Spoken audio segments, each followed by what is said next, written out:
Uh, hey, sorry about that, everybody. I guess I had a brief outage. Okay, I'm back now, and I'll pick right back up. Sorry about that, folks, but we are back, grooving and moving.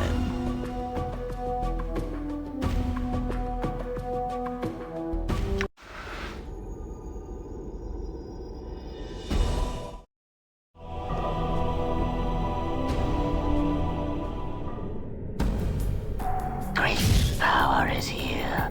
Unfortunately, I can't seem to skip any of these cutscenes. Oh, that's frustrating. I have need of you. There are creatures that must die.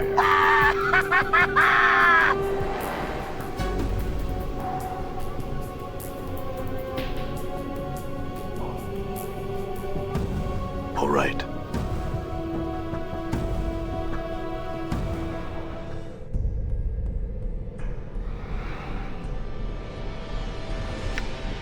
Updated my journal.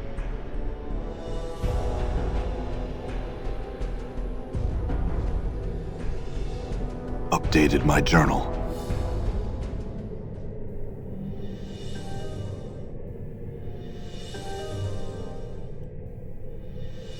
It is difficult to separate shadow from the darkness here. This is not a place meant for the living. Ah, the Tanari.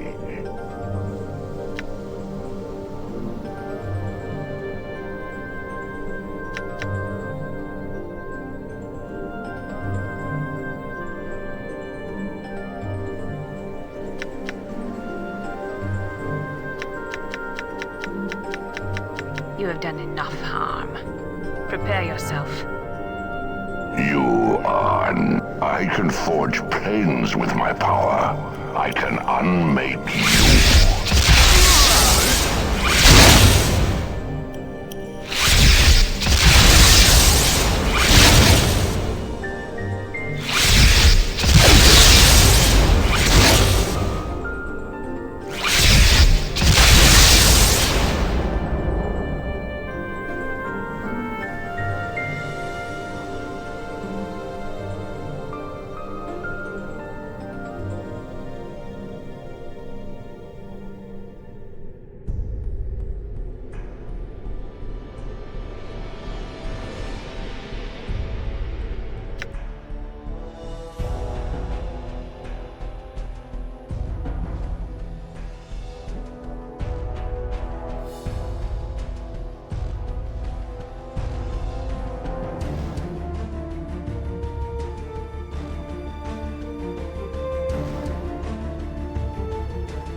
Oh, thank goodness! I can save now. Probably just as long as as long as I can't actually see the shadows. I can probably save. So I'll go ahead and save right now.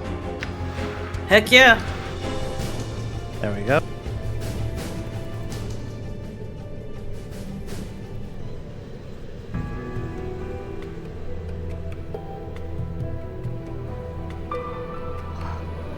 So cold here.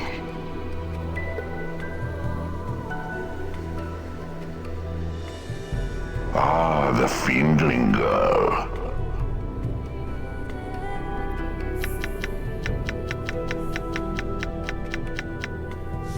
He matters more to me than my life.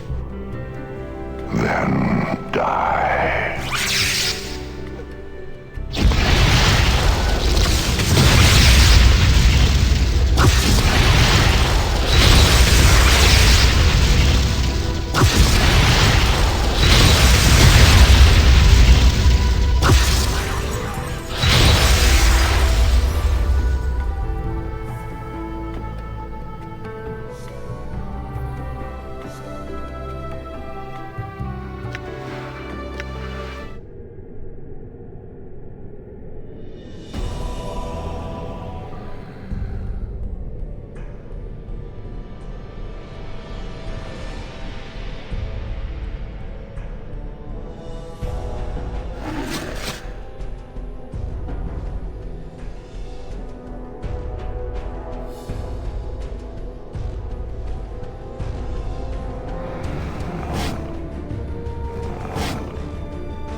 I'm just trying to herd these things in a way that I can avoid them.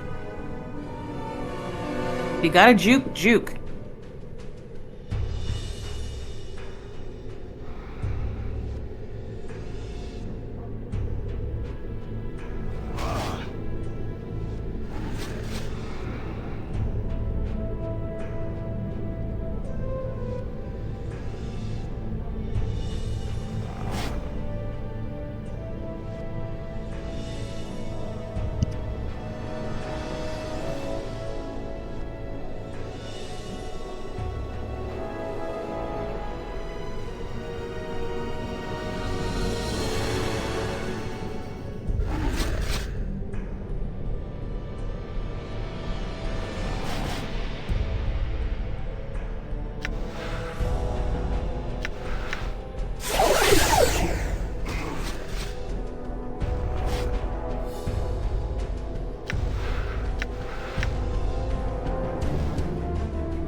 I feel stronger.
I'm hurt.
Don't let it end like this. Really?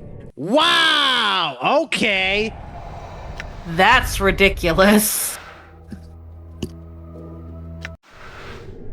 Done.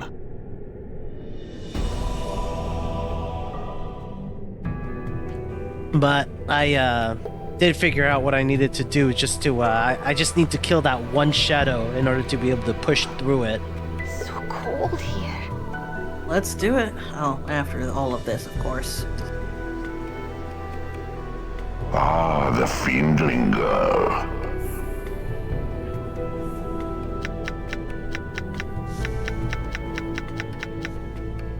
He matters more to me than my life. Then die.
I'm hurt. Don't let it end like this. Okay. I was hoping I would be able to do it without having to rely on cloud kill, but seems like I just gotta All right. go all out. Might be best. It's because we gotta eliminate them quick and fast before they get paws on you. So cold here.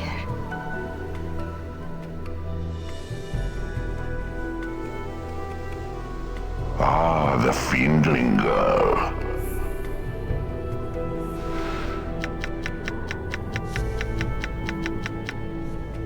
He matters more to me than my life. Then die. If I'm thinking about it, that was the most merciful fate she could get because he's hiding over a man who can't remember his own name.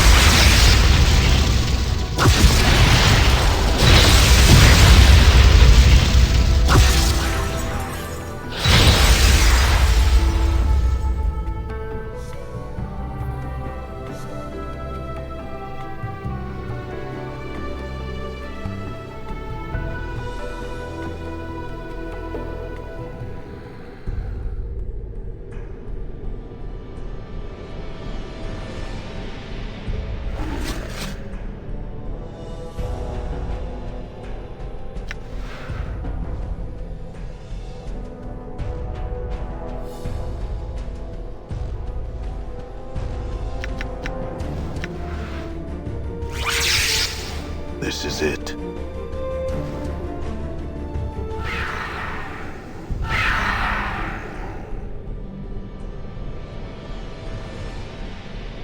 I feel stronger.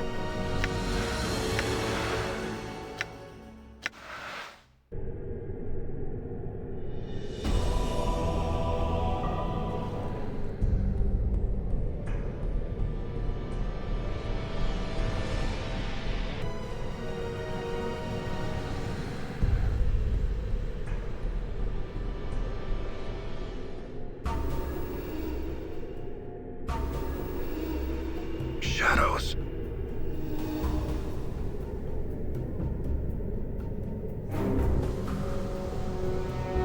Ah, the Githzerai. I remember him well. Submit. I may be bested in battle, but I shall never be defeated. You cannot hope to defeat me. I have been here before. This time I shall never leave. So be it.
They put me to sleep.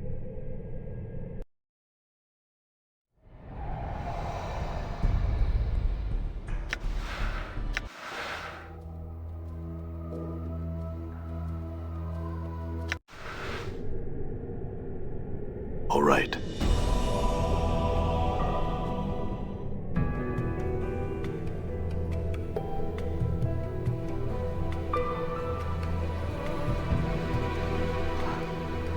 So cold. cold here.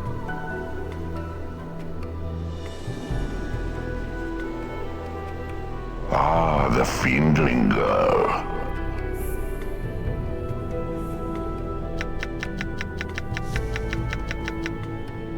He matters more to me than my life.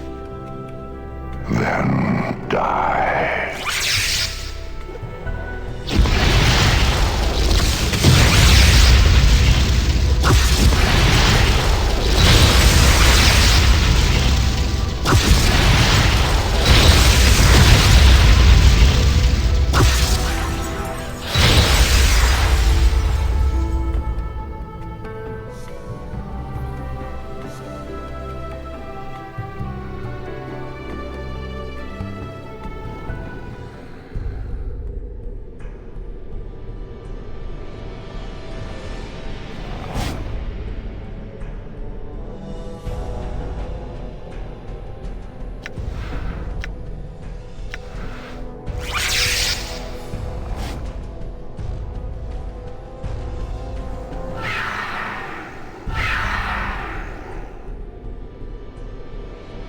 I feel stronger.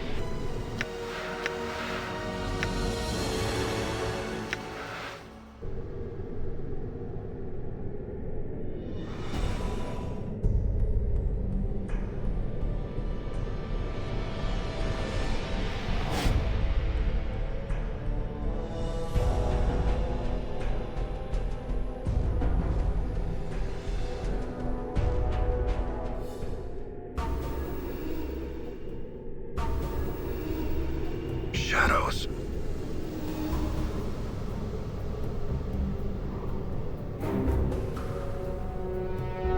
Ah, the Githzerai. I remember him well. Submit. I may be bested in battle, but I shall never be defeated. You cannot hope to defeat me. I have been here before. This time I shall never leave. So be That's it. the line that Dakon said when we first entered Forktongue's house. I think it was a bug that made him say that there. I don't know. It's the only, or rather, that's the only explanation I can think of for why he said that there and before he said it here. Huh. Good catch on that.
I wonder if there's a trap there that's causing that.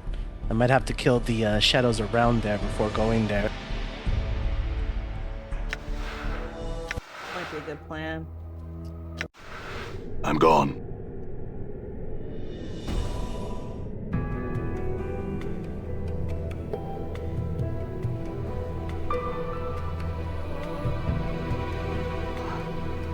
So cold here.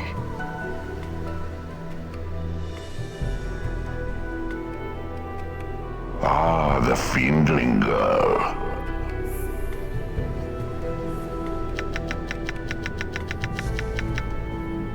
He matters more to me than my life. Then die.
I feel stronger.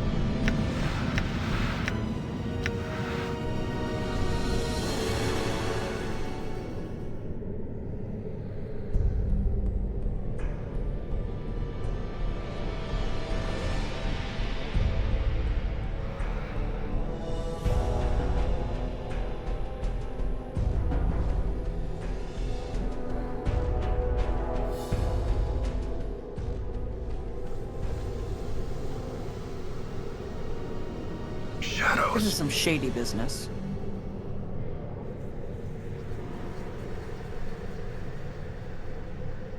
Ah, the Githzerai. I remember him well. Submit. I may be bested in battle, but I shall never be defeated. You cannot hope to defeat me. I have been here before. This time I shall never leave. So be it.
Hello. Welcome. Good to have you.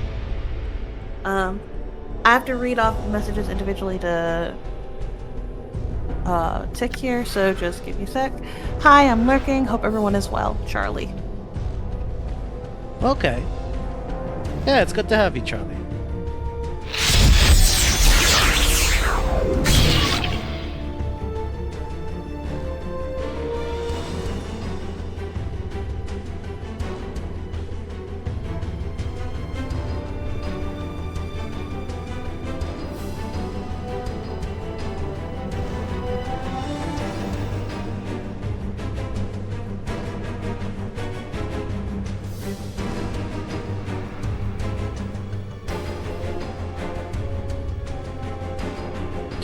You quickly find the X marked lever and pull it.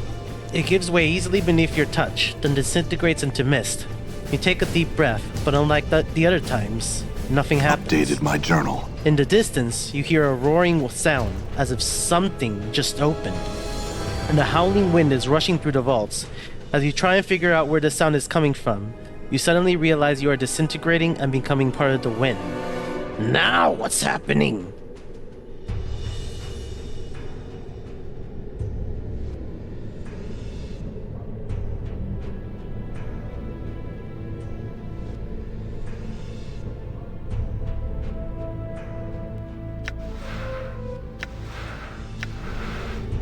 Thank goodness, I was finally able to save again.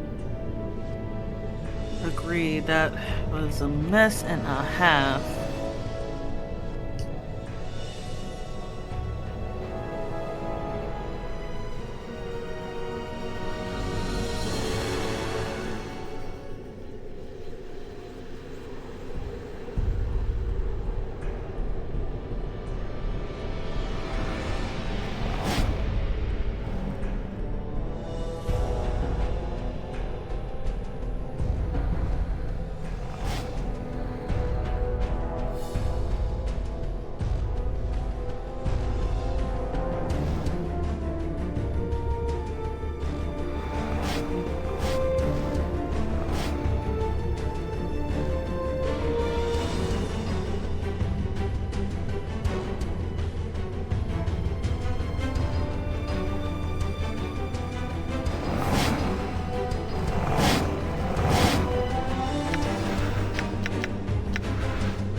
This huge crystal radiates a pulsating spectral light as it hovers above the crater in the middle of the room. The rhythm of its pulses remind you of a heartbeat, but slow and sickly. Light from the crystal touches the edges of the room like fingers, each ray of light casting a glow on the ruined faces of the statues surrounding it.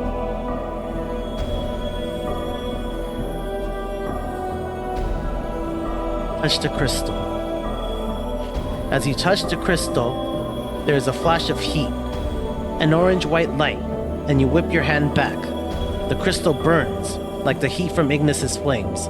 From within the crystal, the sickly white-blue light dances and flickers like fire. Looks like I'll have to put you in the dead book first, Ignis.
This looks like a statue of you. One hand is clutching its right shoulder as if wounded.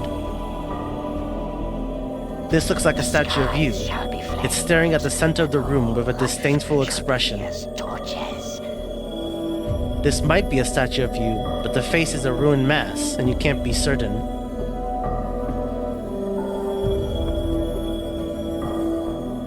This looks like a statue of you. Its arms are crossed, and it glares straight ahead. This is a statue of you. It is holding its hand over its heart, and its mouth is open as if making a speech. I'm gone.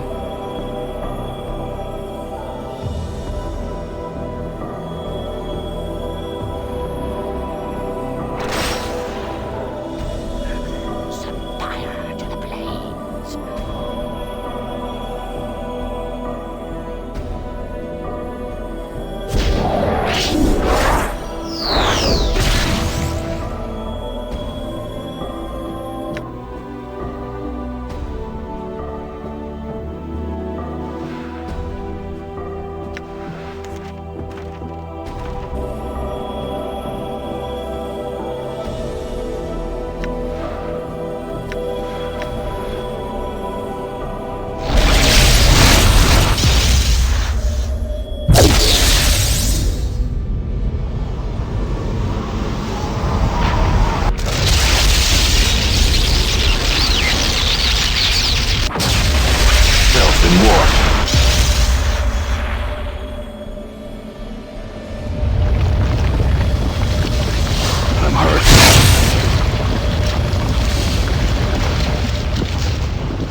been warped.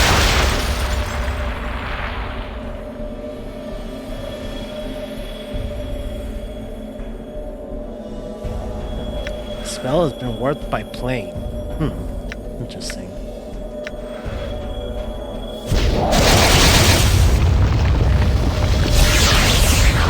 I'm hurt.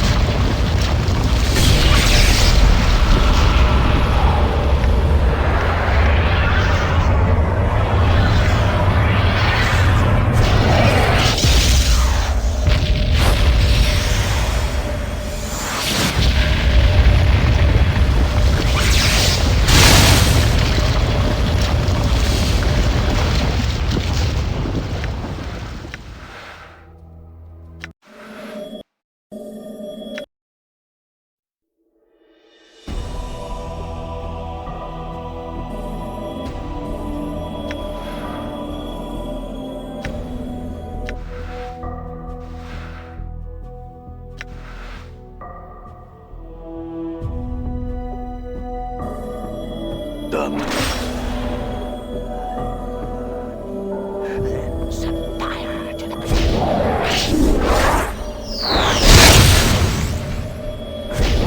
Shall be flames, and all life shall be as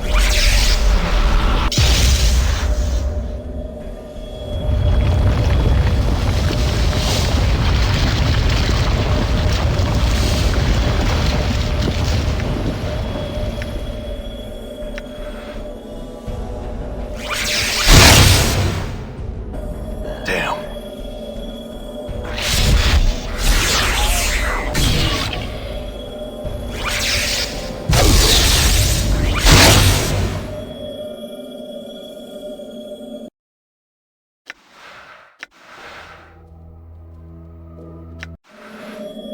I'm gone.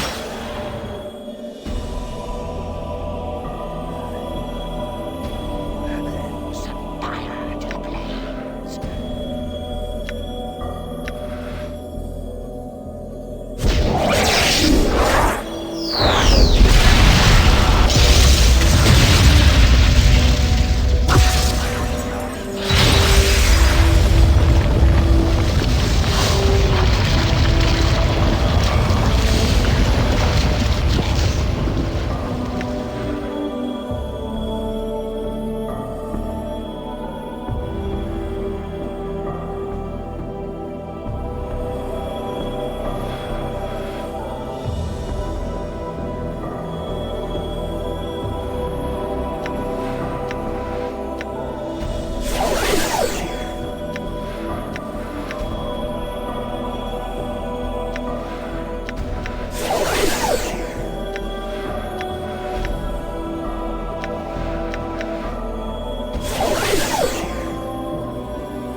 I'm hurt.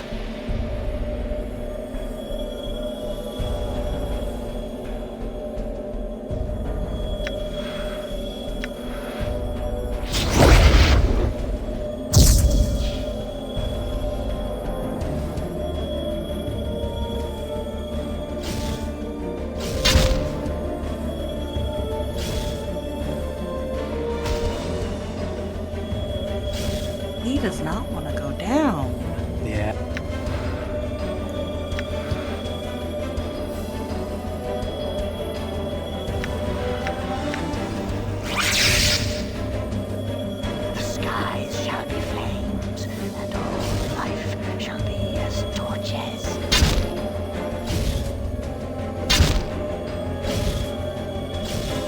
I think I see. Yeah, I had to drop his shield first, and I think the best way for me to do that, well, first this, is to use this.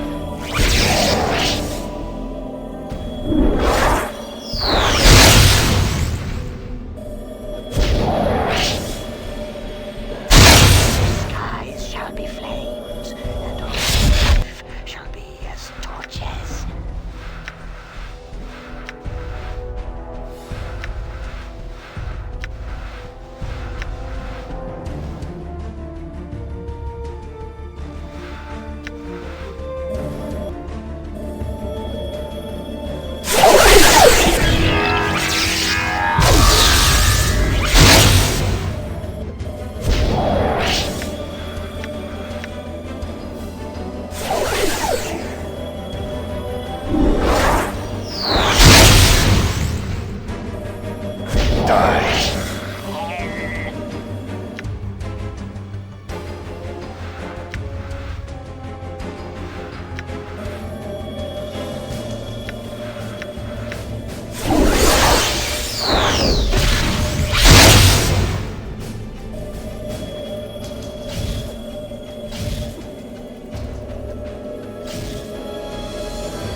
The skies shall be flames, and all life shall be as torches.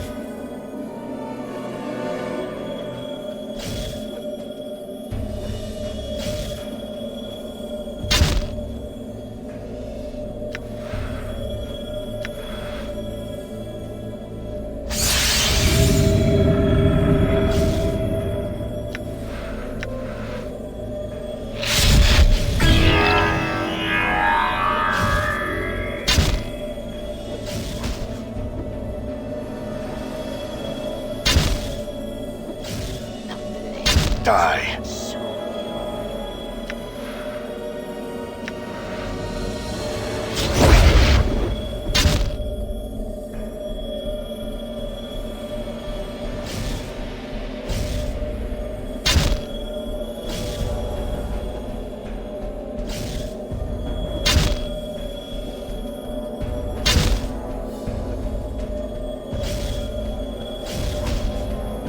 Die.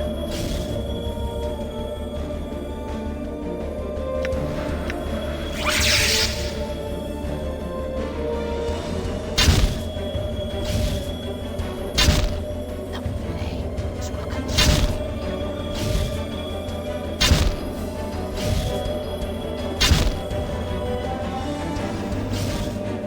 I almost have it. See that? I'm holding my breath. Die.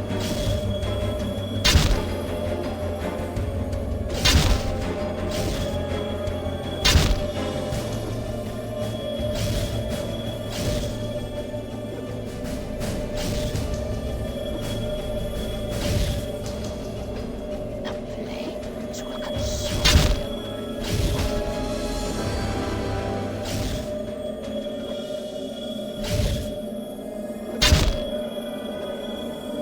Damn.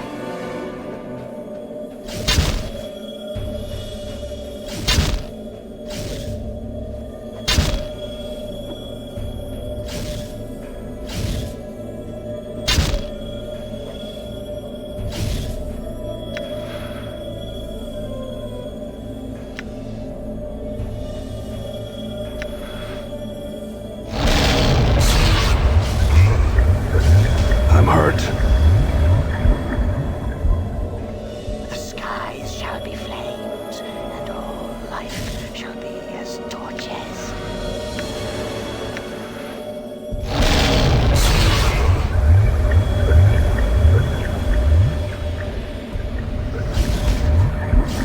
I'm hurt.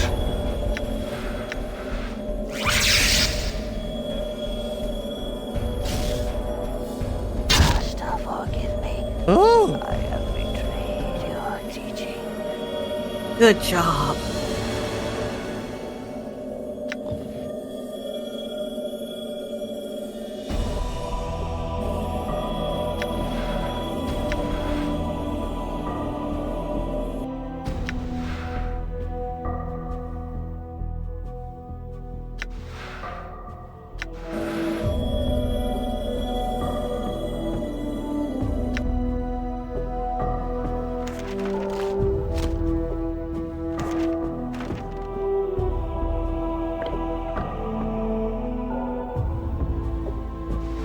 sounding stone. This dark stone is covered in dust, as if it has been sitting here for years. It looks like a piece of one of the statues that was chipped away. A tracery of strange runes and markings cover the stone's surface. It feels strangely familiar somehow. Examine the stone. As you touch the stone, a mouth appears on the side and begins speaking. In your voice, it echoes, as if speaking within a great chamber. Listen. Dakon, Morph, Zachariah, Dayanara. It is I. I have placed a minor messaging enchantment on this stone. Listen to it fully, then do as I say. Continue listening. The voice takes a breath. It sounds irritated. I don't know how we got separated, but I think the portal that brought us here divided us. It's only a minor setback. When you find this stone, stay with it until I can rejoin you. Based on my divinations, this fortress is the size of several cities. The less you move around, the easier it is for me to find you. Continue listening. The voice takes another breath, then becomes more detached, as if surveying something and speaking about it. I fought my way through the first of the vaults. This place is filled with shadows. Way too many to keep fighting. If you encounter any, run before they swarm you. They're much tougher than the other shadows we encountered before.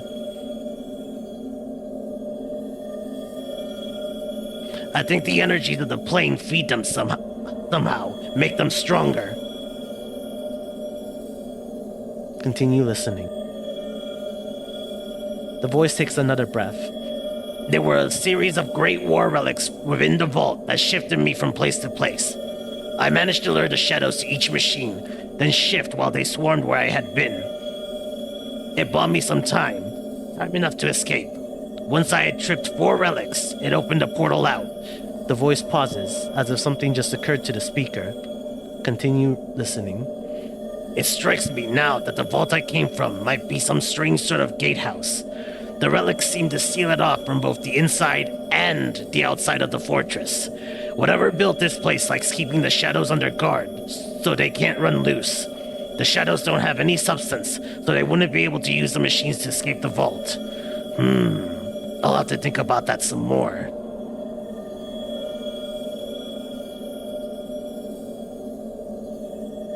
No matter. I'm in a room with a great crystal in it, and I'm going to examine it more closely before moving on. The voice pauses, as if the speaker is looking around. There are 5 statues in the room, and they look like me, and they look old, too, like they've been here for some time. Continue listening. As for the crystal, it doesn't seem like it belongs in the fortress, and its size and shape reminds me of something I've read in the annals. Some sort of dimensional prison that segments the soul. I don't think it's a coincidence the portal from the main vault teleported me here. I think the crystal's a trap, so don't touch it until we're together again. I mean it, Mort.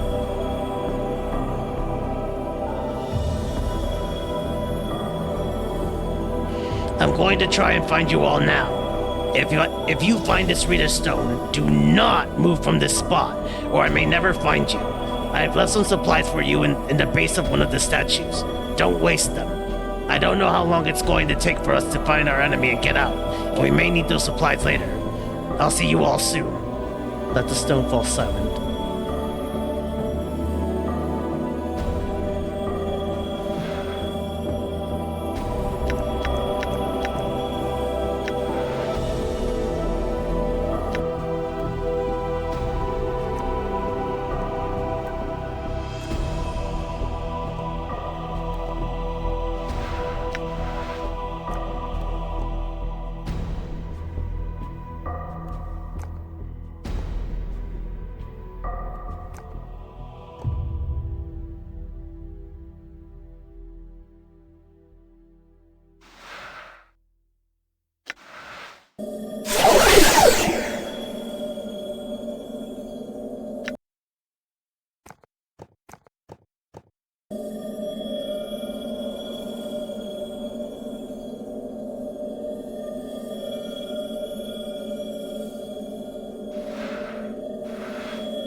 There is a moment of dizziness as you touch the crystal. Then a slow chill passes through your body, and you discover that your muscles have locked, your hand frozen to the crystal's surface.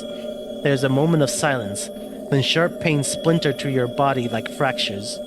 You feel as if your very being has been turned to ice, then shattered, fall into darkness.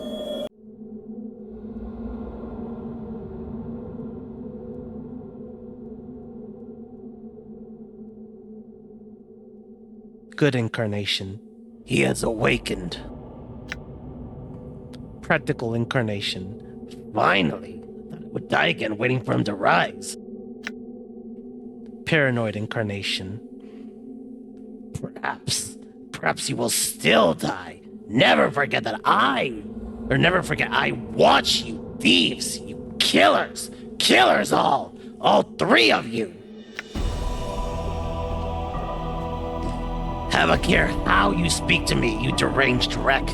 He was fortunate to reach here with all those traps you scattered throughout the plains. I swear, if I could have crossed the years to put you out of your misery, I would.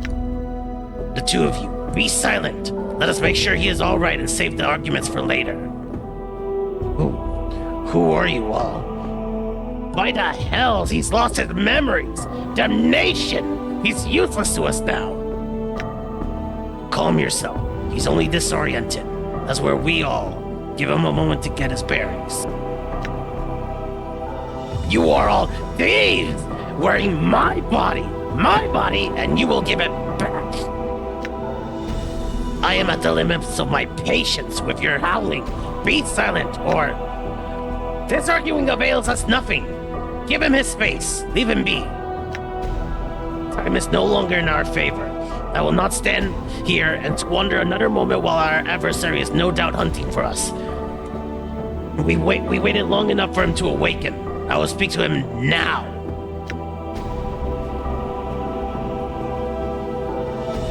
The man before you resembles you, but he carries himself more like a force than a man. His eyes are watching you carefully, and as you study him, you feel him studying you. So, it has come to this. Who are you? I will not surrender my name to you or any man. The man's voice is rough, like yours, and it rings strangely in your ears. As for who I am, you should be asking yourself that. You are one of my incarnations.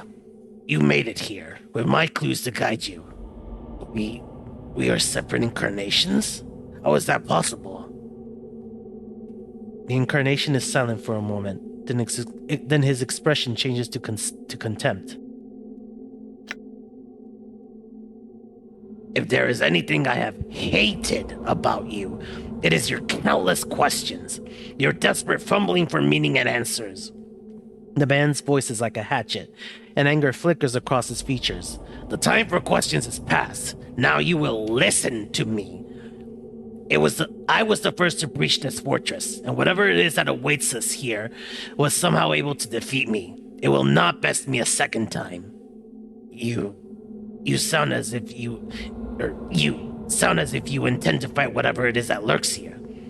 The man gives you a strange look, then studies you. Of course, that's the only reason we're speaking now. I'll need you to be the shell, but your mind must be my mind. Do you understand me? You mean you intend to possess me? Updated my journal. Yes. He glances around at the spiked walls, then turns back to face you. We cannot leave this place in pieces. Only one may leave.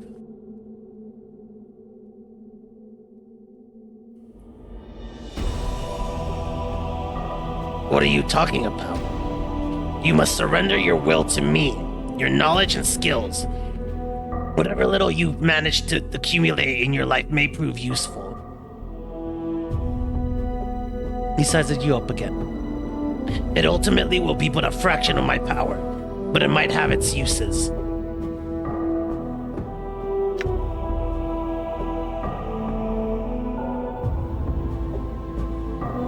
Yet you came here previously, and were defeated.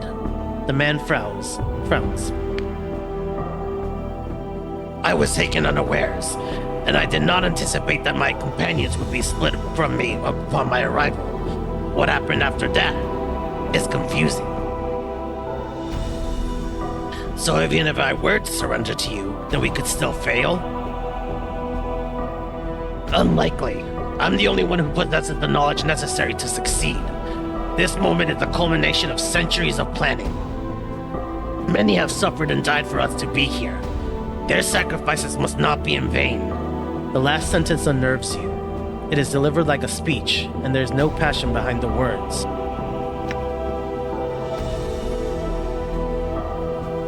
If you're one of my incarnations, then I have questions for you. I will indulge you, but only for a while longer. You're the one who saved Dakan at Shrakit Lore, the one who imprisoned Valor, and the one who led Dayanara to her death. The man's eyes narrow. What of it? All of it was done with a purpose. You gave Dakan the Unbroken Circle of Zerfamon. Why? The Unbroken Circle? That collection of lies? Yes, it was a week's work to forge such a thing. It was necessary to make it so he would cease doubting himself. You made it? But you told him... Perhaps they carry some truth. I know not. I know that they were tedious writings, but the words were enough to give him faith. Why? Your ignorance astounds me. The man looks incredulous. Can it be that you do not know what he carries in his hand? That blade he carries is shaped by his thoughts. Such a tool, when used properly, could slay the multiverse itself. The man looks lost in thought, and his face sneers in disgust. Though obviously, the gift became separated when we arrived in the fortress, and I was unable to make use of his blade. The man frowns. Unfortunate. There's something else I would know.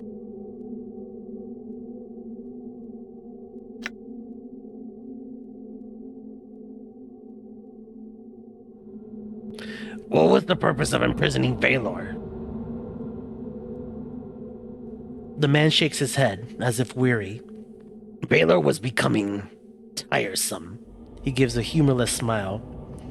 Those mercy killer dogs will hunt you across the plains themselves in search of justice. And Valor was an especially persistent hound. The Incarnation's voice drops slightly, and he was much too close to justice for my tastes. Why was he hunting for us?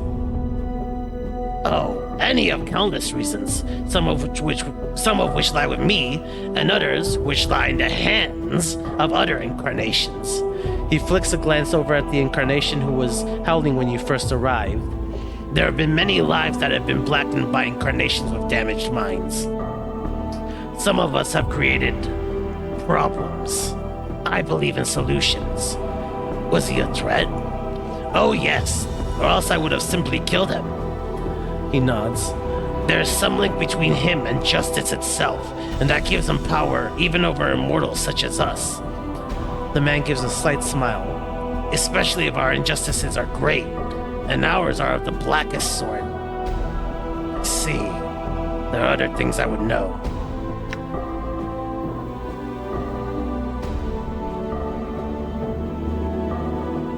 Are you the one who taught Ignis the art? Ignis? The man stares at you, then frowns. Is that a name? Who in the hells are you talking about? You have answered my question. There are other things I would know.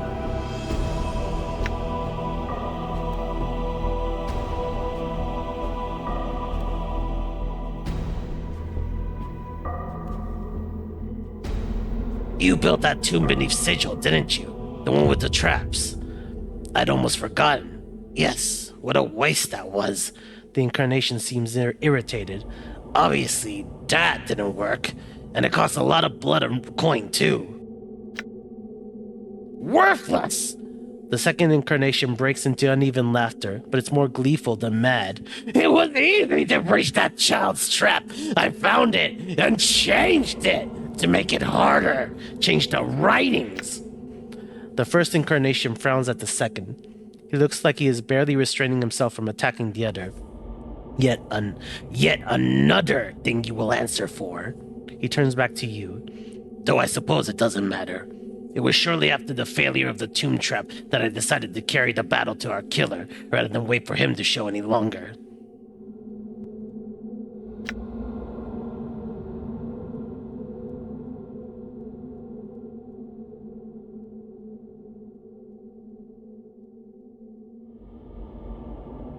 Were you the one who pried Mort off the Pillar of Skulls?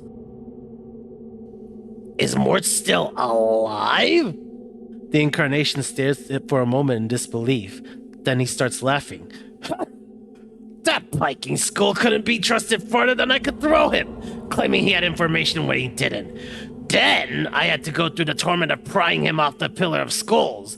Then he feigned ignorance once he was off of it. The incarnation scoffs. I humored him, since he told me everything I needed from him. Feigned ignorance. Oh, yes. The man smiles. Once a liar, always a liar. It takes a stronger mind than the skulls to give me the laugh, though. What was his game? What more did he have to lie about? The incarnation smirks. It is of no matter. Let the skull have his secrets. They are worthless to us. Very well. The other things I would know.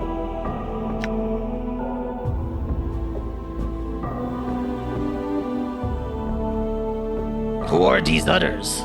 Other incarnations, reflections of ourselves. I will have them merge with me after I deal with you.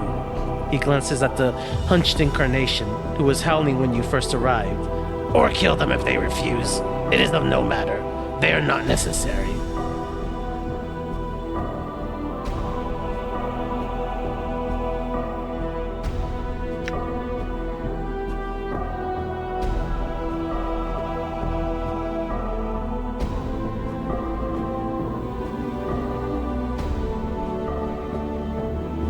How do I escape this place?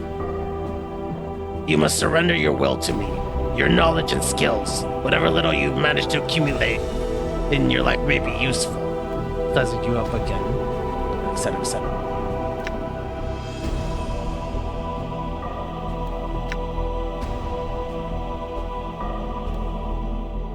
Do you still intend to fight whatever it is that lurks here?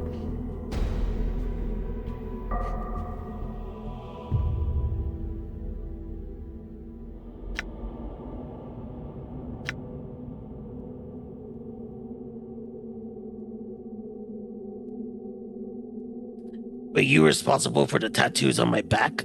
The ones I read when I woke up in the mortuary? The directions? He nods, irritated.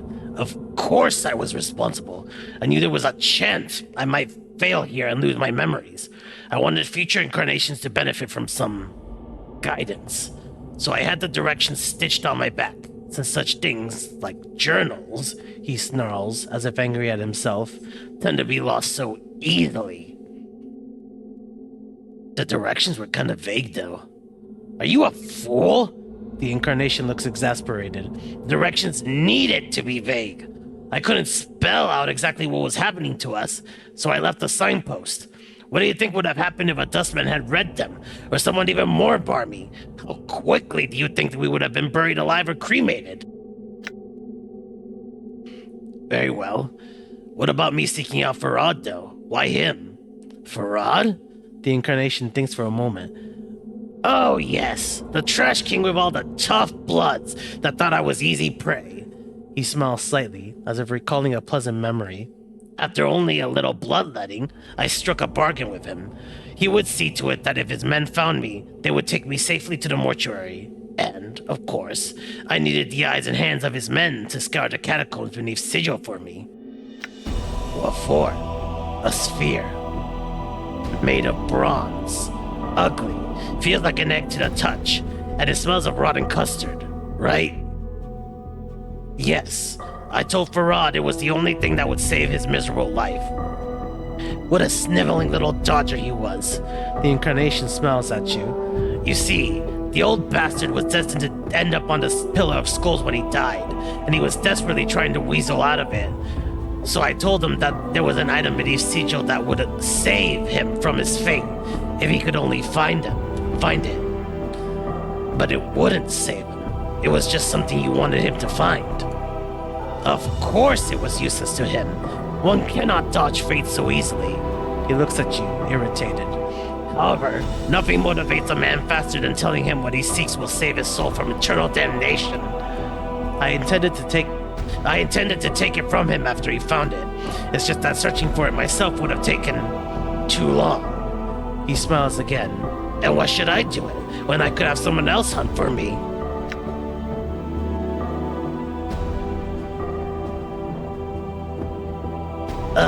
Yeah, very true. I'm sure one of Farhat's men, found it for him.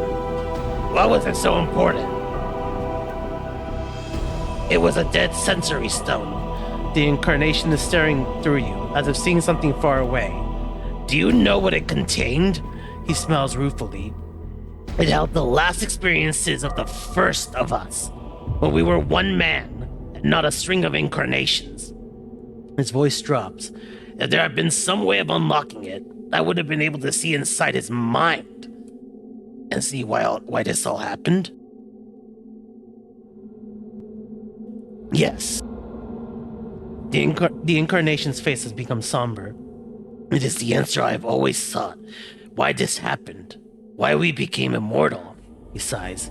And I fear we shall never know. The third incarnation interrupts. Perhaps there are no answers in such a thing. Perhaps there never was. I don't deal in the realms of perhaps and maybe. The first incarnation sneers. I seek answers. It is what has allowed us to get this far. He looks at the third incarnation with contempt.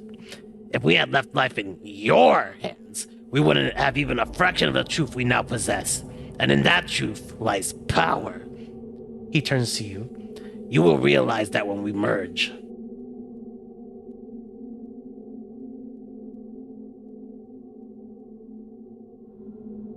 We shall see. But first, there are other things I would know.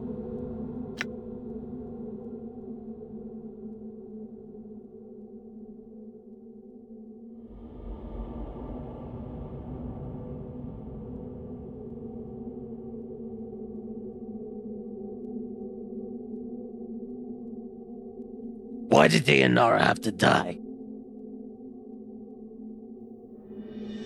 Dayanara? That girl had little sense of the planes in her, and that was what I needed her for. You see, the Dustmen have it right. Sometimes when you feel too much passion, you cling too tightly to life to let go. And neither did Dayanara, as I hoped she would. That woman! That ghost! The hunched man's eyes well up in fury, and spittle flies from his mouth. She tormented me for years, pursuing me, hating me, and you were the one that killed her? The incarnation barely even glances at the howling one, and merely sneers. You blaming me for anything is laughable. He turns back to you. It wasn't out of malice, though she did become tiresome. It's just that when I arrived in the fortress, I didn't intend to stay. I just wanted to get in, sacrifice her, then get out. The third incarnation speaks softly, but he sounds pained. Why did you do such a terrible thing?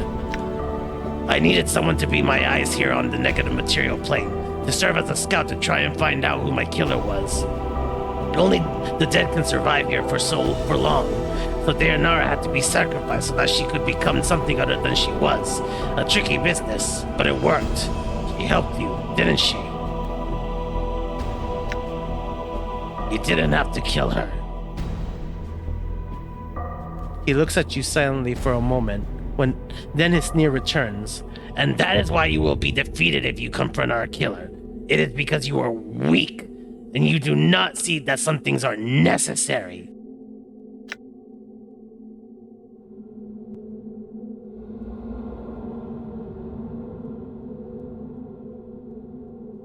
You dare call me weak?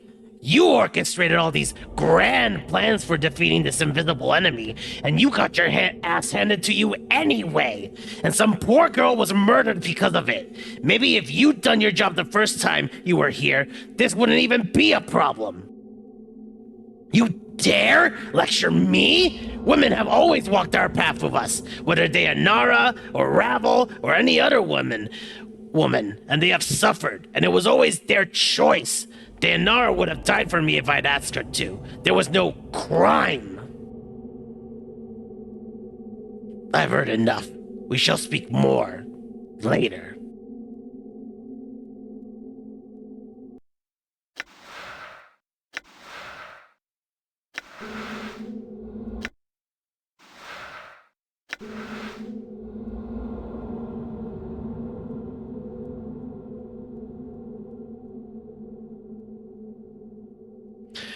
Paranoid incarnation.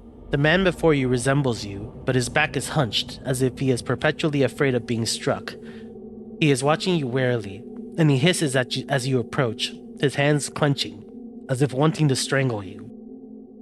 His arms are horribly gnarled and scarred, as if they have been dunked into a stream of acid, and his left arm looks like it is holding on by a thread, literally. Who are you? Know that you will not last long in this place, thief! Spittle flies from the man's mouth, and his face twists in a maddening grin. Mazes and regrets and death for all that are here! You're wasting your time speaking to that one. His thoughts are all angles and spite and nothing more. Stop wasting time. There's much the two of us must speak of. Thief! The incarnation's hands twist, as if strangling the other.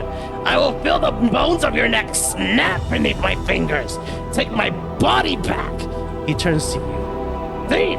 You wear my body like a cloak, and you shame me. I am no thief. I stole nothing from you. You stole everything! I awoke on the streets of the Ring City, and all who saw me knew me! He takes a rasping breath. All that you had done, all that you had harmed, they were waiting for me, blaming me, hurting me, until I couldn't take the voices anymore. His fingers grasped at the air, and I had to make them silent. You were the one who left a trap in the sensory stone for me, weren't you?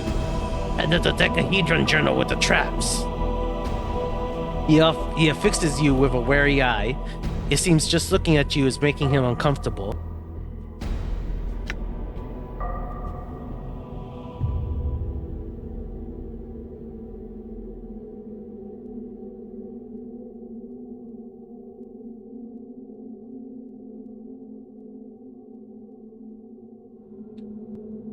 You're the one who set fire to Giannis's legacies, weren't you? Trying to destroy my legacy.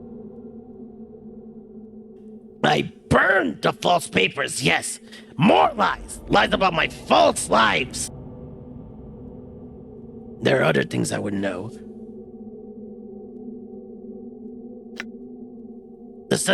No. You're the incarnation the lady mazed, aren't you? I found your journal in the lady's maze. Simple escape, simple trap. Broke her maze with ease. I did. I could have made it tighter, deadlier. He smiles. She knew nothing of what it takes to trap me. It seems so. There are other things I would know. What happened to your arm? He glances down at his arm for a moment, then looks up and smiles. Kept coming off, so I had to stitch it up again.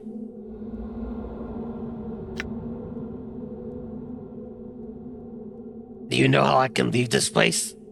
I will never tell you, and you will never leave. He smiles. It is quiet here. Peaceful. All right. There are other things I would know. What do you know of the other incarnations? Thieves! They are thieves! All of them! And thieves will die! Do not threaten me, you fool! I warn you, if anyone is a thief, it is you. You sought to steal our chances to settle this matter by sabotaging all my work. You are the thief! You stole my body and my life, and thieves will die!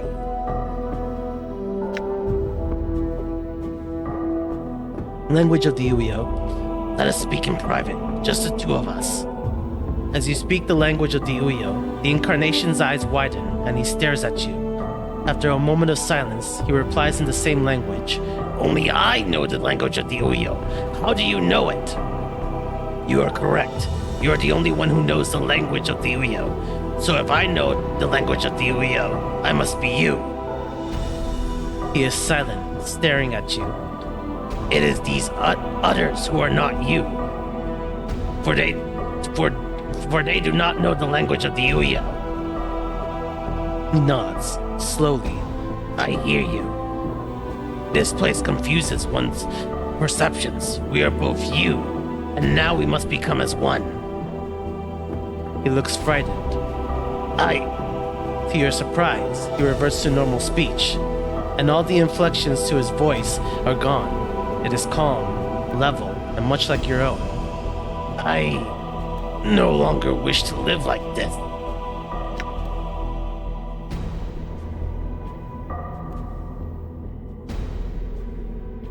You have suffered much. You were born into a world where nothing made sense, where strangers claimed they knew you. They blamed you for things you knew nothing of, and they tried to hurt you. He looks at you, and you watch as the incarnation loses its mad gleam, and his eyes become more like your own. Yes.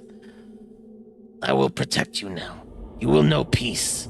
For that is all you ever wanted, isn't it?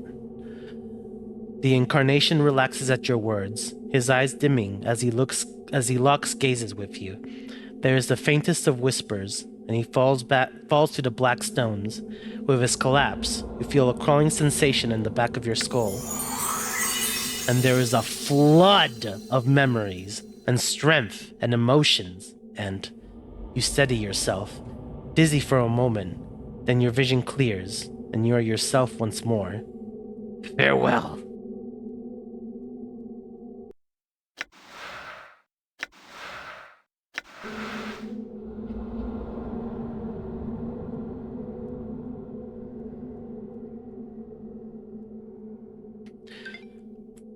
The man before you resembles you, but his face seems calmer somehow.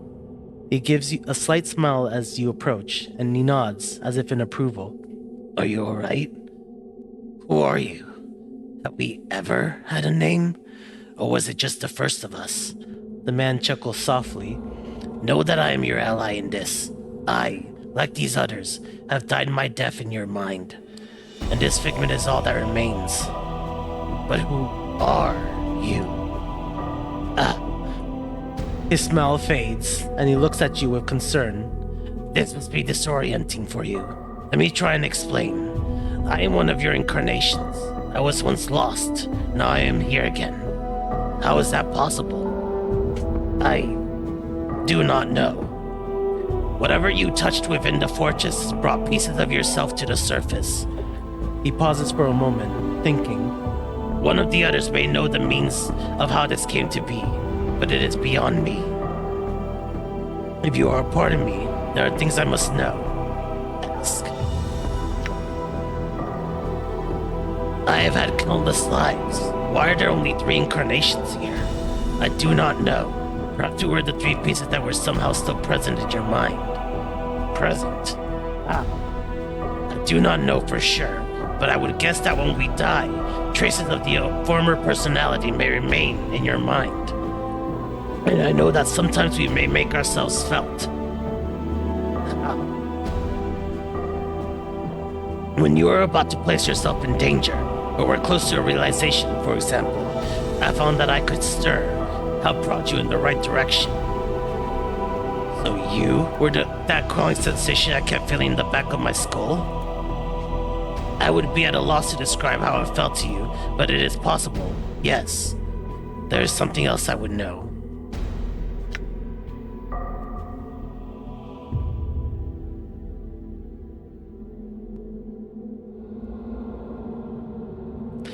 Before you said that when we die, traces are left in the mind.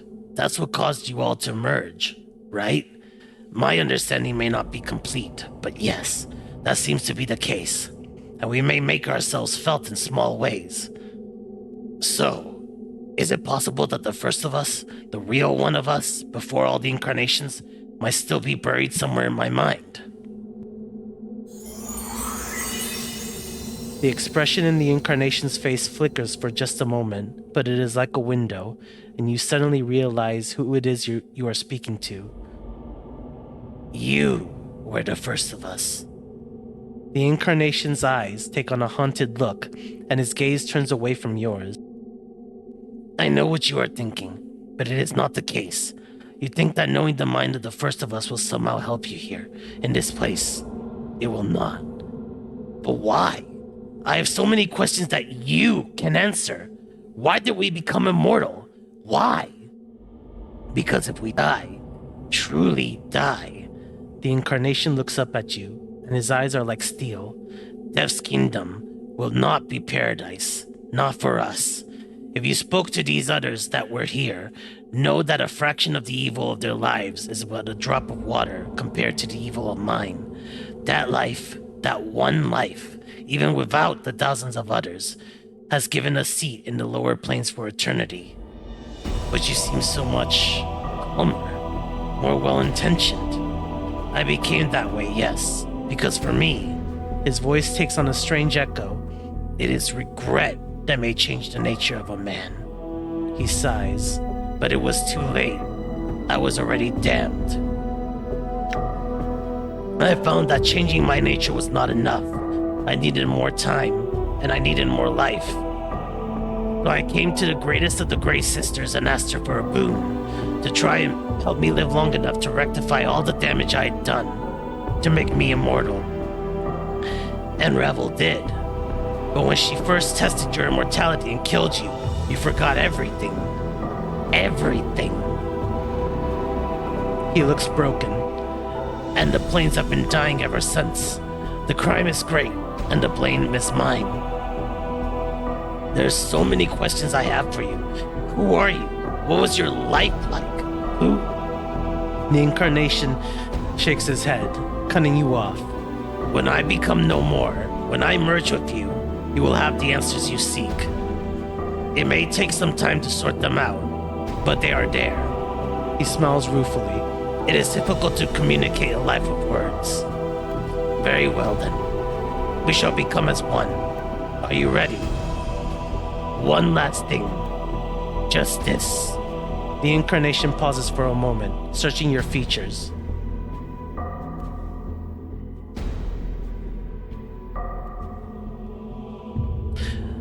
Before I return to Oblivion, there is something I would know. I can spare a little time for this. What do you wish to know? He studies your eyes, his expression somber. Did you live your life? The brief life you have had? In the end, was it worth it?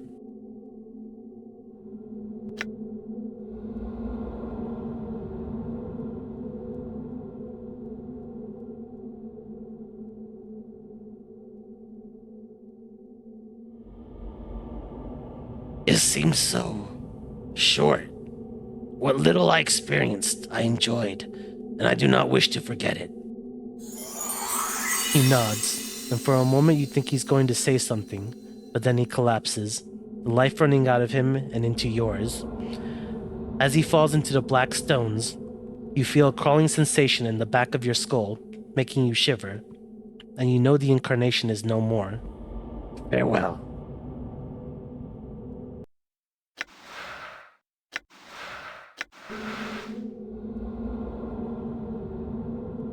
The incarnation affixes you with a stony gaze as you approach. He looks like he is sizing you up for weaknesses.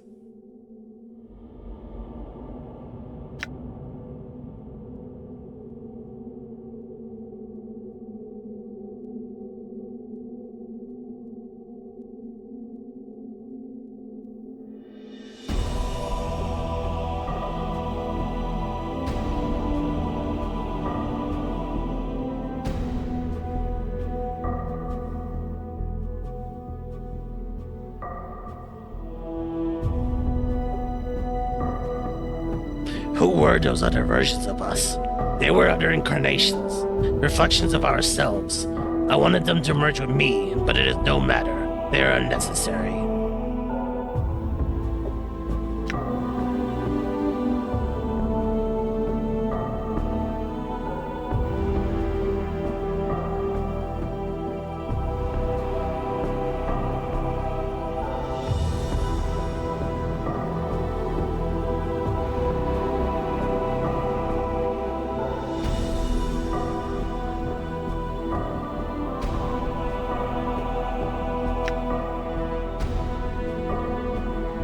Actually, he ended up tricking me into finding it for him. Why was it so important? Important? Do you not know? The incarnation becomes silent for a moment. Do you have it with you? Yes, I do. I brought it with me. You have it?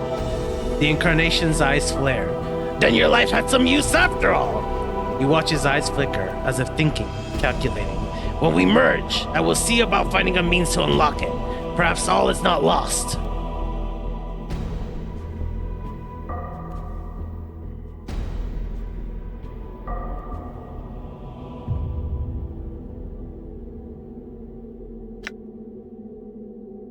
I will not merge with you.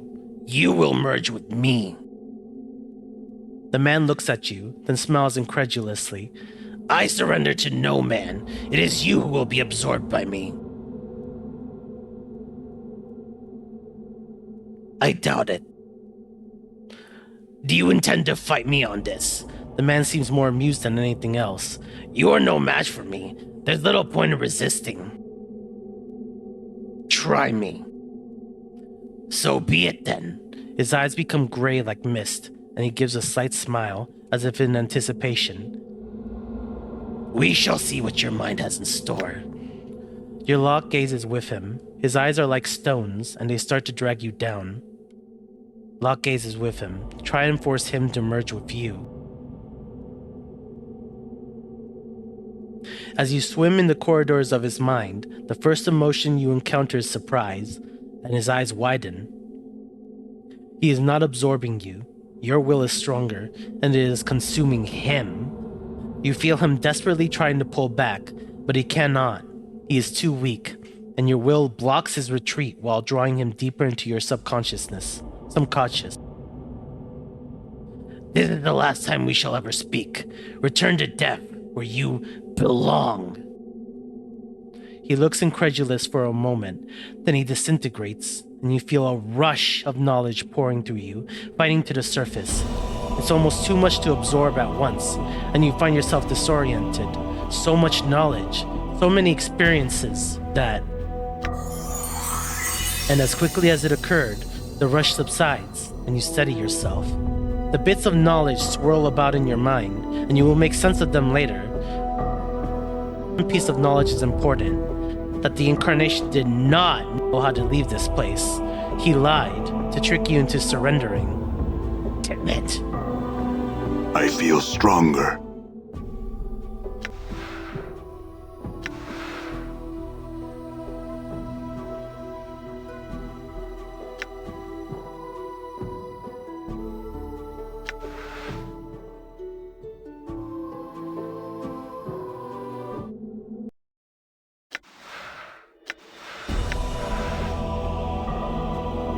I should note, if anybody's still here, the reason I was still playing is I'm hoping to wrap this game up tonight.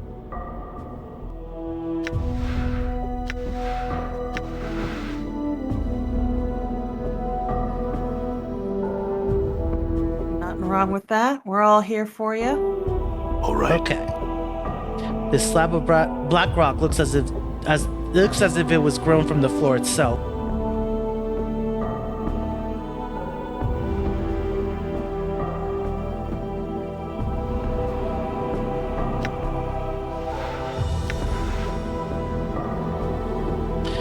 As you hold the sphere up this time and examine it, you feel the memories of the first of your incarnations stirring within you, but it is not an insistent or driving force. It is calm, like the thoughts of a man walking across a great distance to speak to a friend he hasn't in ages. As you feel his presence in your mind, you see the sphere in a different light, not as ugly or hideous, but as something precious, like a newborn child. The sphere is a repository of your last moments before you met Ravel on the gray waste and asked the impossible of her. You know why you asked her, and you know that all you need to do is touch the surface of the sphere with both hands and feel regret, and the stone will open itself to you. Clasp the stone and feel regret. The sphere wrinkles in your hands, the skin of the sphere peeling away into tears and turning into a rain of bronze that encircles you. Each droplet, each fragment that enters you, you feel a new memory stirring, a lost love, a forgotten pain, an ache of loss, and with it comes the great pressure of regret. Regret of careless actions, the regret of suffering, regret of war, regret of death, and you feel your mind begin buckling from the pressure. So much, all at once, so much damage done to others, so much so an entire fortress may be built from such pain. Try to focus, keep your center. And suddenly, through the torrent of regrets, you feel the first incarnation again.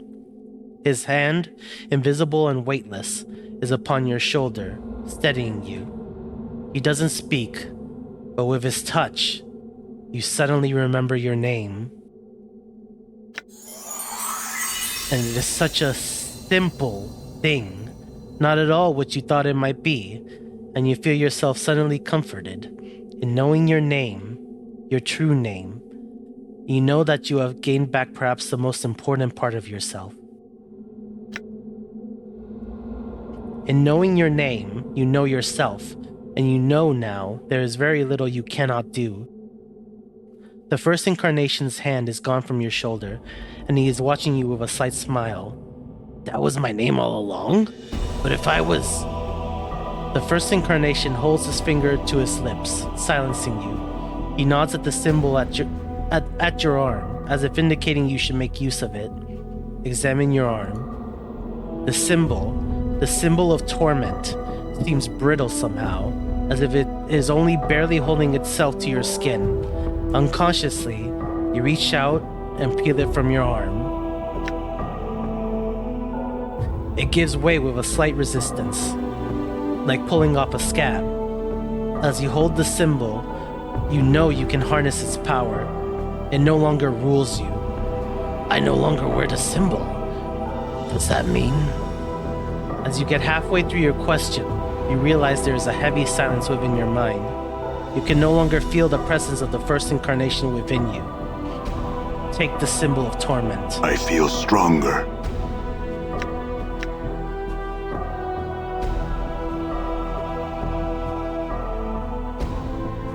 Symbol of torment. Greater artifact. Invokes Rune of Torment. Usable only by Nameless One. This strip of flesh holds the symbol of torment that you have always worn. It peeled away from your arm when you realized your true name. The symbol no longer rules you, and you may harness its power to bring retribution against your enemies. Merely holding it and invoking its power will summon all the pain and suffering from your past incarnations upon your foes.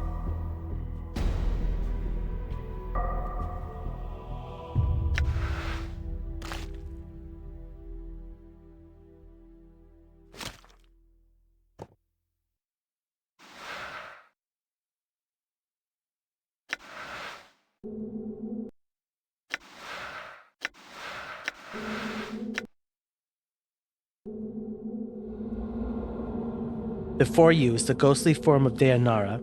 Her spectral gown seems stirred by some ethereal breeze. Her eyes rest on yours, and you feel a strange, disjointed sensation, as if you are looking at several pairs of eyes at once. Dayanara? My love, at last I have found you. I searched for you after you were divided by the crystal. This fortress spans hundreds of miles, and I feared you were lost to me. Her ghostly eyes take your measure, searching your bodies for new wounds. Are you well? I think so. The crystal divided me, but I am one again. Now I am trapped here, however. I suspect trapping you here was the crystal's true purpose, but it poses no barrier for one such as I. She closes her eyes. Much do my eyes see, and the halls of this fortress are well known to me. If you are trapped here, my love, I shall see to it you are set free. Where do you wish to go? I wish to speak to you for a moment, and tell you how you died, and why. What are you speaking of?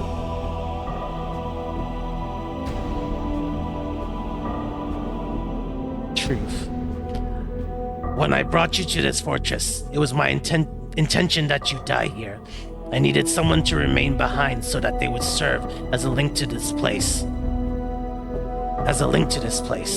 I knew because you loved me so much that your love would stave off death and allow you to become a spirit. And that is why you suffer now. Dayanara's face is a mask as you speak the words. Truth. I am sorry, Dayanara. You love me? If you say yes, my love, then nothing that has happened matters.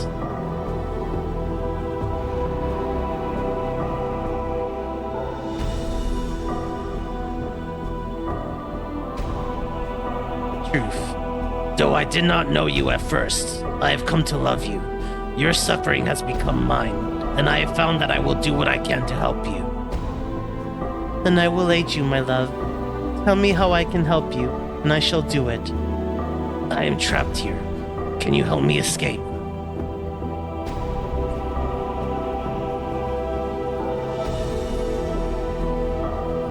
I wish to go to where my mortality is, and recover it. As you wish, my love. She stretches out her hand. Touch my hand, and the walls of this fortress shall be walls no more. Touch her hand.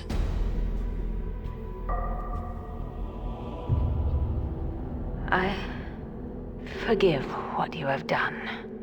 I shall wait for you in death's halls, my love.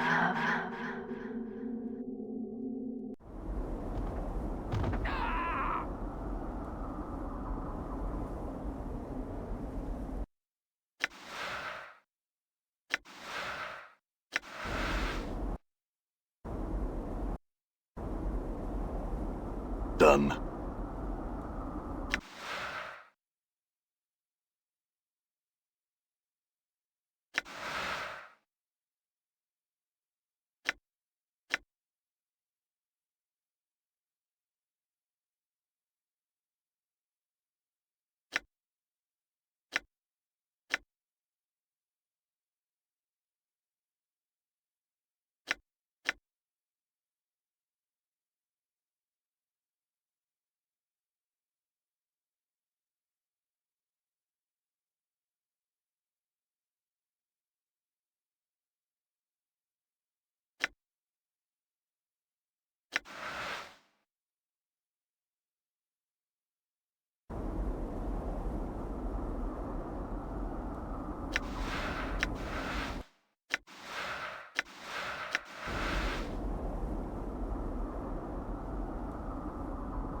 That was a lot. Yeah. So, essentially, we're a fucking bastard. Yeah. Jesus.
But hold on.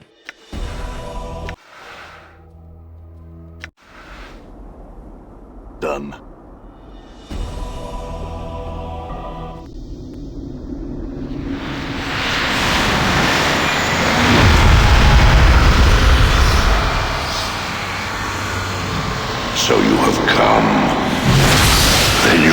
die again!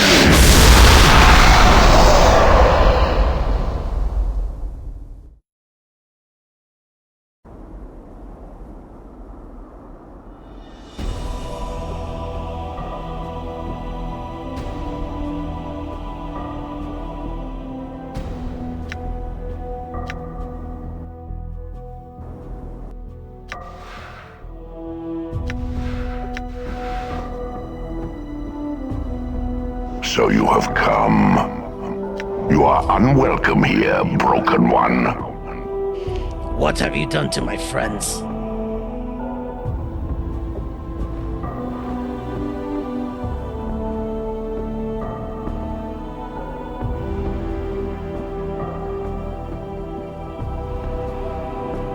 Are they dead?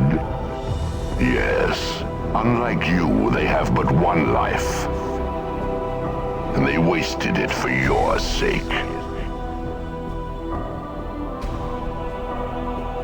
They died for you as they always have.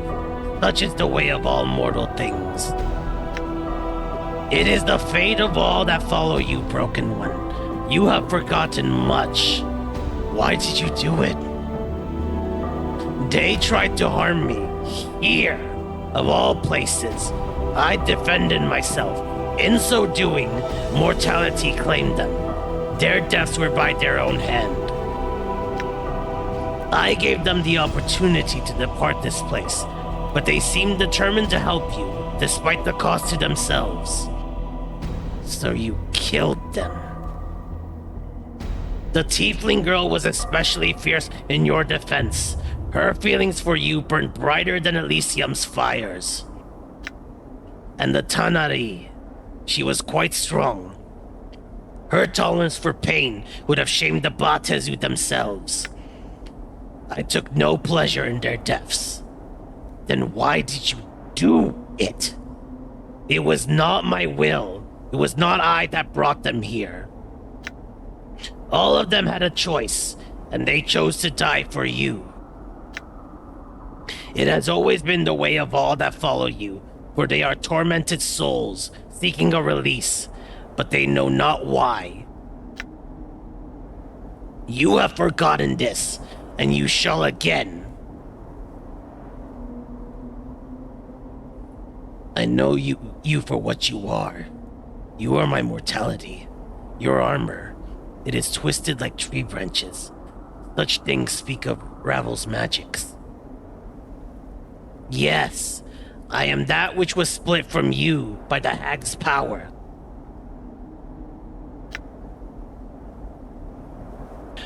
I am that which walks with all life.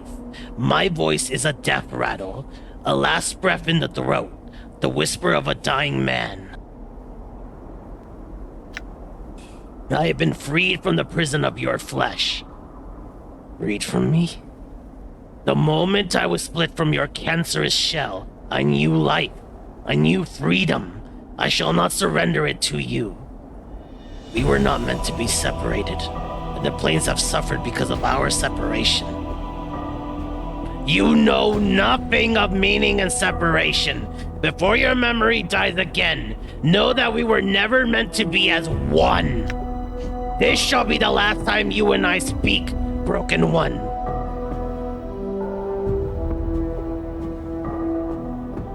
There is something I would know, Spirit. I have traveled far, and there are many questions you can answer. I will indulge you this one last time, then this fortress shall be silent again. Then my questions are these. Ask your questions, but know you shall never remember the answers. You have done everything you can to prevent us from meeting face to face. Why? Do you think I fear to face you, Broken One? I do not.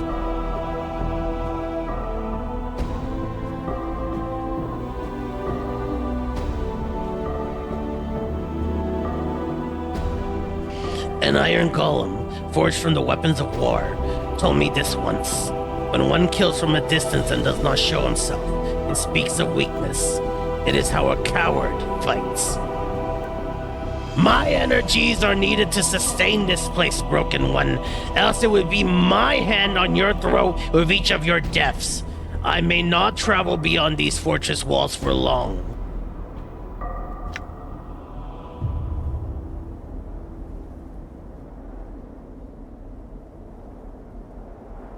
Yet, even when I was within the fortress walls, you sent Ignis to try and stop me when you could have stopped me yourself. The sorcerer was convenient. His rage for you runs deep. I thought it fitting he be allowed vengeance upon you. If the plains cannot teach you mercy, perhaps pain can. He wanted revenge? For my teaching him the way of the art and making him suffer? Yes, as pain taught him, I thought pain might teach you. But the sorcerer was weaker than I thought, and now you are here. Soon, there shall be an ending of things between us, Broken One. So you sent Ignis to try and stop me, but when he failed, then you still didn't confront me. Even when you could have. Instead, you put that crystal in my path to imprison me. Yes, the crystal is a prison, perhaps one of the greatest ever devised. I used it, for I tire of tracking you across the plains, Nameless One. You are difficult to find. I prefer you be kept close, where I may watch you. The crystal is such a place where you may be kept. I would know how you freed yourself from the crystal. Why am I difficult to find? It is of no consequence. Why not tell me then? I will forget this anyway, and I would know this last time. Just as there is power in names, there is power in not having a name. The eyes of the plains slide off such a one such as you, and one such as I. I had help. The woman I brought here long ago, Dayanara, freed me. Ah, the love-torn spirit. There are times I have felt her echo in the halls of this fortress. She shall not free you again. She won't need to. There are other things I would know.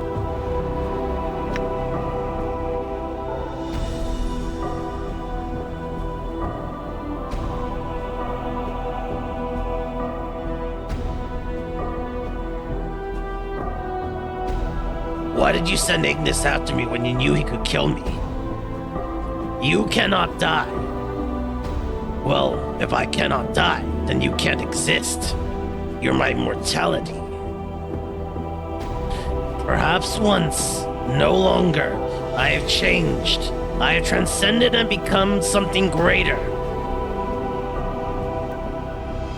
Perhaps so, but at your core, you are still my mortality. If I die, you die. You know nothing of what you speak. Your words are hollow, as is your shell. I think I know exactly what I'm saying. If we're to be destroyed, you will be destroyed.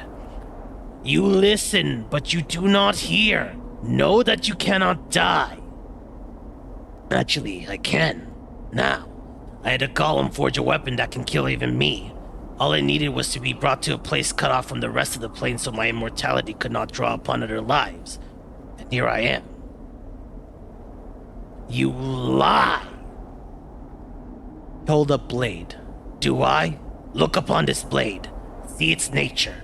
If you are as all-knowing and as powerful as you claim, then you will know this is the weapon that can unmake me. You would not dare such a thing!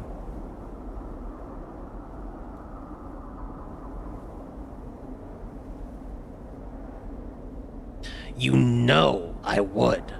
After all the misery you put me through, I would gladly stab this right through your spectral hide. If I perish, you shall perish. Our link shall be broken. You shall die the final death. Then as I see it, I have two choices. Either we both die, or I let you kill me again and again, losing what few pieces of my mind I have left. I think I'd prefer the quick death, unless you have a third solution. There is no resolution to this matter. You will surrender the blade, then you will submit. You will leave this fortress, and you will leave without your memory. There is no other solution. There is one other one. Reunite with me. We will become one again, as we were meant to be. You know not what you do. If we are reunited, then it shall be an ending. There shall be no future for us. We shall go on to further torments. It is better that happen than the multiverse continues to suffer because of us. If we become one, we shall suffer. There is too much of the nature of the first one in us for us to be saved. We shall be damned. You know not what you do. No, I know very well what I do. I think this is the only answer. Prepare yourself. Know that I have always hated you, Broken One. When we are one, I will continue to hate you. When your shell dies at last, know that I shall take pleasure in your death. I can live with that. So can the planes. Know that my hatred for you will unmake the planes. Prepare yourself. We shall be as one again until your last moments of life. Before we do, what of my friends? Is it possible to save them? I am mortality itself. The nature of life and death is something I know. Well, when we are one, my knowing shall be yours. Very well. I am ready to become mortal again.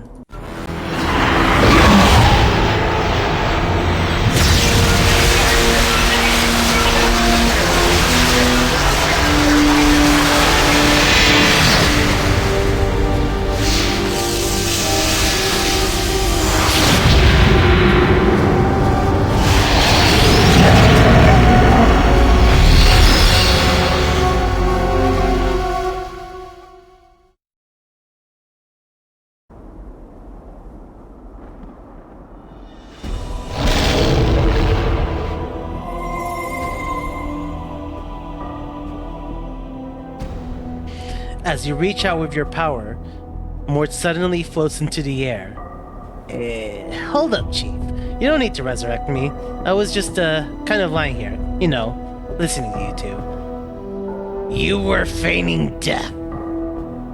Well, yeah, I'm already dead and, Chief, what happened to your voice?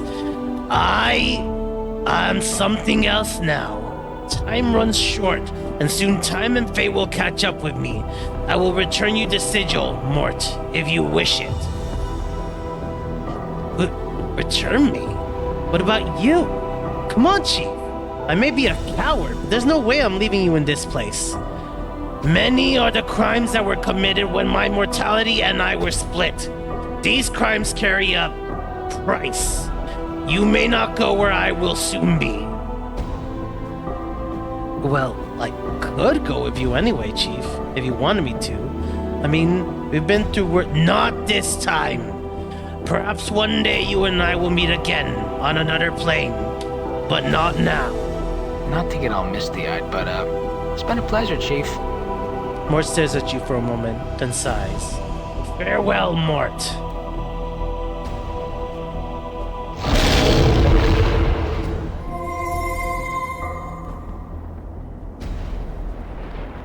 You reach out with your power. There is a rush of air, and Anna stirs. She raises her head slowly, then shakes it, confused. Anna, are you all right? Anna's eyes widen as she hears your voice. What happened to you? Your voice. It's like echoes it is. I have changed. I am something else now, and I cannot remain here much longer. I will return you to Sigil, if you wish it. Anna opens her mouth, then pauses. Where are you going? Many are the crimes that were committed when my mortality and I were split. These crimes carry a price. There's a place reserved for one such as I on the lower planes. It is punishment of a sort. But I don't want you to go. I will not forget how much you were willing to sacrifice for me, Anna. Anna nods. She looks like she is about to say something else, then falls silent. But the unspoken thought remains in her mind, lingering. I do not need your words to know your heart, Anna. Farewell.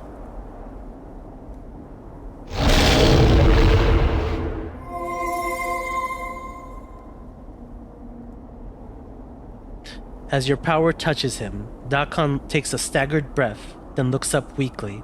It looks like he's barely clinging to life. Awaken, Dakon of Shrakit Lore, last wielder of the Karak Blade. As he hears your words, Dakon slowly nods. Your voice. Have you at last come to know yourself?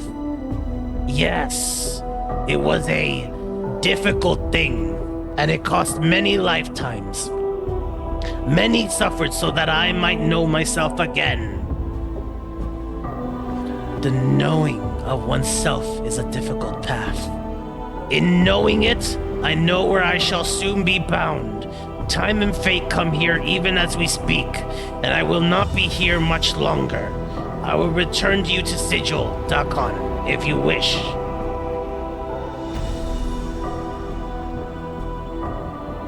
Dakon falls silent for a moment. When he speaks again, his voice is sharp, as if severing a link. Know that once I owed you a debt. Know that you saved my life, and know that I have followed you to settle that debt. I have paid for your life with mine. The debt is settled. Very well, Dakon. Our two deaths were as one. You will leave this place with your freedom.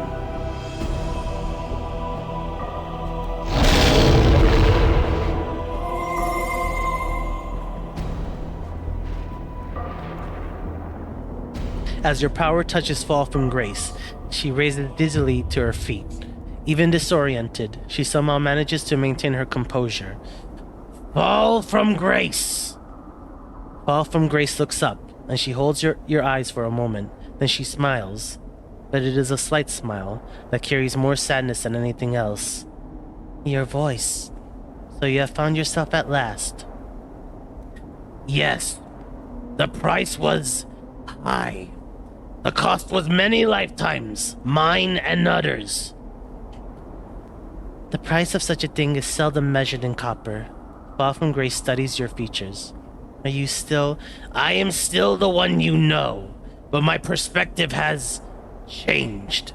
I have not forgotten you, if that is what you fear. If that is your fear. Fall from Grace smiles again, the same sad smile as before. No, that was not my fear. I cannot remain here for much longer. My punishment calls, and fate and time shall soon be here. I will return you to Sigil, if you wish. That is not my wish. Fall from Grace reaches forward, and her hand lightly touches your arm. There is a slight tingling sensation, barely felt, and then she takes it away. I will find you again, no matter where in the lower planes you will be, just as you shall be able to find me. It may be a long time. Where I am bound, time is not measured in years, and the crimes I have committed are stronger than any cage. No cage shall separate us, and no plane shall divide us. Fall from Grace's face becomes like stone. Keep thinking of me, and we shall meet again. I shall not forget all you sacrificed for me. She shakes her head. Just do not forget me. Time lays waste to all things, but I shall fight fit as long as I can. Time is not your enemy. Forever is. Perhaps so. Farewell, Grace.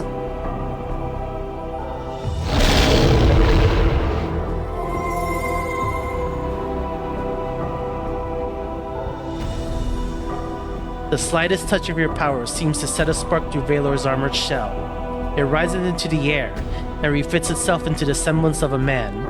As the armor reattaches, 2 fires blaze within the helm. Arise, Valor! Valor's helm turns to you, his eyes pulsing like twin heartbeats. Valor! Justice's hand is swift, and it is coming for me now. I shall not remain here much longer. I will return you to Sigil, if you wish. What crime has brought justice upon you? Many died so that I might live, Valor. The crime is great, and time and fate come for me even now. Let my words carry you. Justice is a teacher. In your punishment, means strength. Through punishment, you will achieve perfection. Perhaps so, Valor. I will think upon your words. Know that should you escape your sentence, I shall find you, nameless one. The hand of justice shall not be stayed. We shall not meet again, I think, Valor. I shall dwell in justice's halls for a time, and the time shall not be measured in years. Farewell.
Congratulations, Tick. Yeah. And that orb, actually, we did find out what it was, and it was... It was Yeah. everything.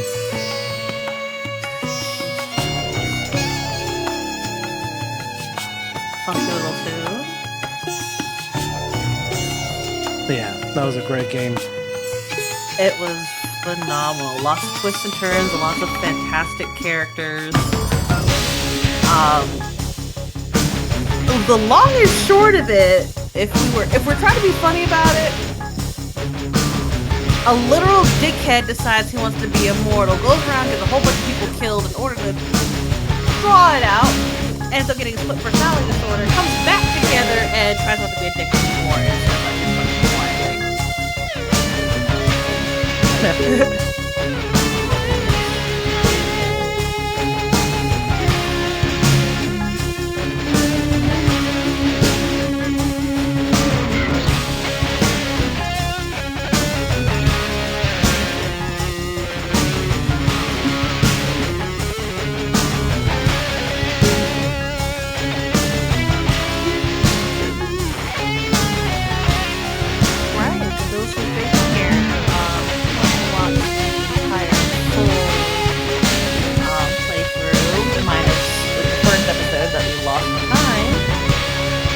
out YouTube and give us your thoughts. What do you guys think about this? I thoroughly enjoyed this from start to finish. There were parts, of course, where there was a lull, but that's the dungeons where we couldn't, as viewers, be actively engaged. We got to see butt kicking or butts getting kicked.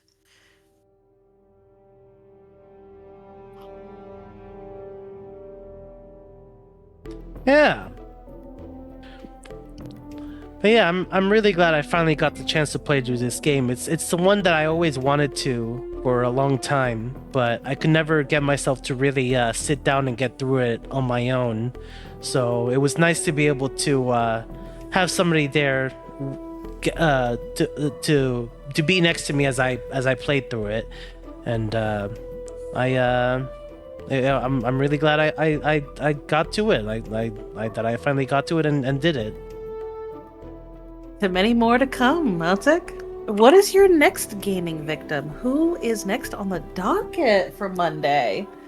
Yeah, so basically, I was thinking that now that this game is finally done, next on the list for me would actually be I've actually been wanting to go through Paper Mario again. So I'm going to. My plans now are to play the first Paper Mario game, and then the second one, the Thousand Year Door. I especially love the Thousand Year Door.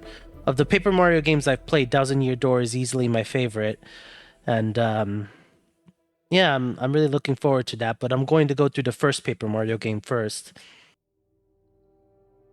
That'll be helpful. I've never watched any Paper Mario and actually paid attention to it unless a loved one of mine had the speed run in the background for some reason. So I'm really looking forward to actually being engaged in the story this time around. Yeah.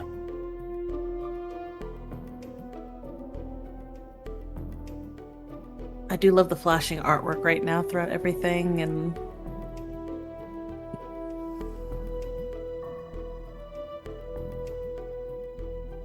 this really was a fantastic game. And now we have two more in the lineup. A very big tone shift from this one, but one that'll be most welcome. Yeah. I'm gonna kind of miss Mort, not gonna lie. Yeah, more was a lot of fun.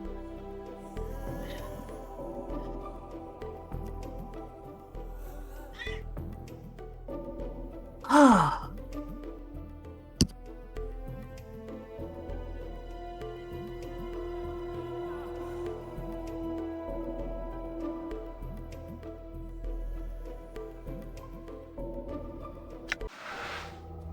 Okay.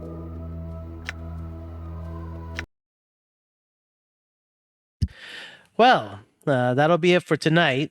If you managed to stay here for this long, I appreciate your I appreciate your presence, even if it's just lurking. Obviously, this session went an hour and a half longer than normal, and that's because I wanted to make sure we finished the game tonight. But yeah, now that this game is over, like I said, next week I'll be hopefully starting with Paper Mario. And yeah, once again, thank you everybody for coming. Over to you, Oleander. All right, everybody, we've gone through the dark and dismal plains, and now it's time to go to something a little bit bright, a little bit nostalgic, and I'm really looking forward to next week as we explore Paper Mario. A nice, as I said earlier, a nice happy tone shift. Not an unwelcome one after going through such a rough game in a good way. Like, I really enjoyed everything about this, and I'm glad we had so many lovely people to come and take that journey with us. We're looking forward to going through Paper Mario with everyone. Back to you, Tick. Thank you. So as always, Molly Oleander and myself will be here on Mondays at 6 p.m. Eastern Standard Time or Eastern Daylight Time, depending on the time of year. And we usually stream for 3 hours, so that's 6 to 9. And if I have to cancel for whatever reason, I'll make a post on my Twitter account, which is linked to this Twitch channel, and you can also find the VODs of the video of the streams posted on my YouTube channel, which is also linked to here. So yeah, with all that said, one last time, thank you again, everybody. I hope you enjoyed my playthrough of Planescape Torment, and I look forward to future sessions with everyone, within different games. So have a good night, everybody. Take care.